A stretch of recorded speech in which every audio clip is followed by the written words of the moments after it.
faith on it because of propaganda. A strong media work that has gotten people to have faith in it, but there's nothing in it. Now, is it possible, rather, for Africans to just wake up and say they're not paying back all these monies? They don't have the money to pay. So what happens next? I mean, Africa is the new gold right now. If all governments that are in debt today would just wake up and tell their Western allies that we're not paying, we don't have the money, Africa is what is the likely right now? If the international financial architecture that we have today is designed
relevant research on cross-border priority that are very important for the continent.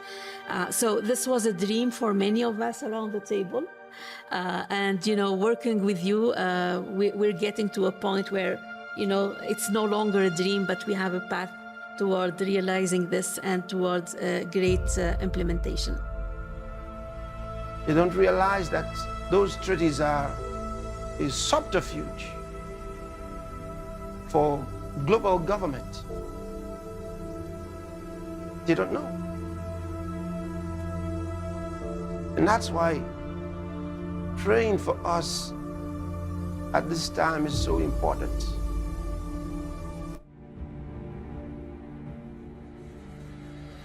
And we were really concerned about the fact that while we are here at the AU summit, there are definitely some deals that are being signed, but deals that seem to still keep Africa enslaved to the debt crisis of the so-called globalists, the so-called Europeans, the so-called Westerners.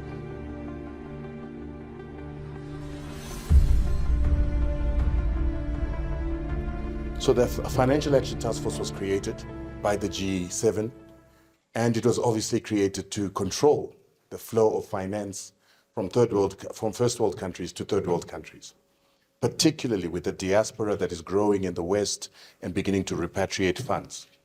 And quickly they have begun to denounce the financing of terrorism, money laundering, proliferation of weapons of mass destruction, which we all know that African countries are not doing.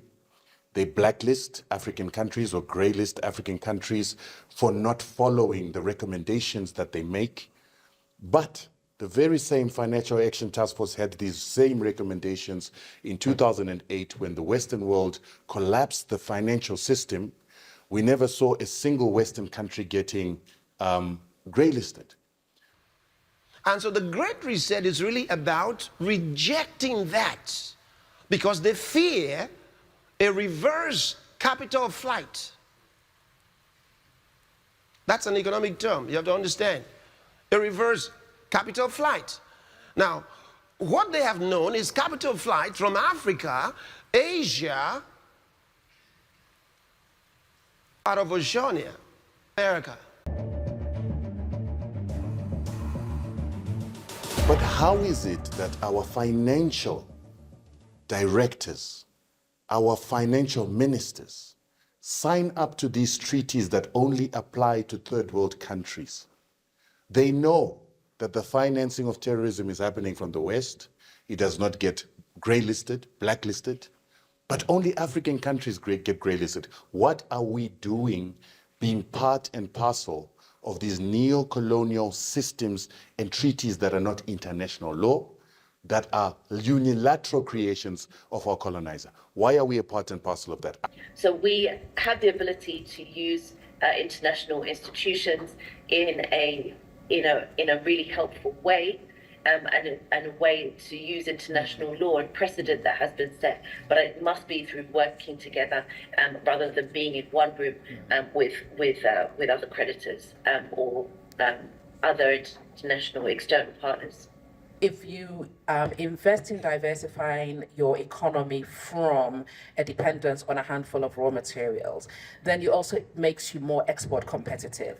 And if you are export competitive, you are less vulnerable to external shocks. These are ideas we're going to put on the table. We think that we've gotten the short end of the stick for too long, and it is because we didn't step forward with our own ideas, our own suggestions. And this time round, we are saying we are putting our best foot forward. Why can't we build centers of excellence that enables us to really develop and build value chains and transform and export? Why are we so focused on every single country doing everything? How do we make sure that assessment of risk is not biased? How do we make sure that debt sustainability is not biased? We need to work together. We need to build centers of excellence if we are going to be competitive. That's how Europe did it. Would you actually say, in your view, that the West is taking advantage of Africa right now? I believe the West is broke. They want to come back and ponder more resources in Africa, and this is their greatest opportunity to reimagine the impossible. Let us, first of all, look at the African approaches. Immediately we had this situation, the Malagasy Institute of Applied Science came up with COVID Organic, which was a cure for this condition. Tanzania, I think, ordered it, and a number of African countries. The Louis Pasteur Institute in Dakar, Senegal, also came up with a rapid testing kit. But these were poo-pooed, both by Africans and by the rest of the world, because it is based on the assumption that nothing good can come out of Africa. We've got a country and countries on the African continent that are still under French control.